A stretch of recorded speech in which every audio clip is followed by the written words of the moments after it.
नमस्कार मित्रांनो, आज आपण पाहणार आहोत योग दिवस निमित्त अतिशय सोपे आणि सुंदर 10 ओळी भाषण मराठीमध्ये. चला तर मग सुरू करूया. आदरणीय गुरुजन आणि मित्रांनो, सर्वांना नमस्कार. आज 21 जून आपण आंतरराष्ट्रीय योग दिन साजरा करत आहोत. भारताच्या प्रयत्नामुळे हा दिवस संपूर्ण जगात साजरा होतो. 21 जून हा वर्षातील सर्वात मोठा दिवस असतो, म्हणून हा दिवस निवडला.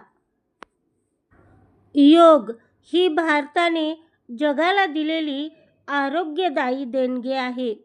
योग म्हणजे केवळ शारीरिक व्यायाम नव्हे, तर मन शांत करणे होय. रोज योगासने केल्याने आपले शरीर ताकदवान आणि लवचिक बनते. प्राणायामामुळे फुफ्फुसांची क्षमता वाढते आणि बुद्धी तल्लख होते. विद्यार्थ्यांसाठी एकाग्रता वाढवण्यासाठी योग अतिशय फायदेशीर आहे. निरोगी आणि आनंदी आयुष्यासाठी योग हाच सर्वोत्तम मार्ग आहे. चला, आजपासून दररोज किमान 15 मिनिटे योग करण्याचा संकल्प करूया. शेवटी एवढेच म्हणेन, योग करा, रोग पळवा. तुम्हा सर्वांना योग दिनाच्या हार्दिक शुभेच्छा. धन्यवाद.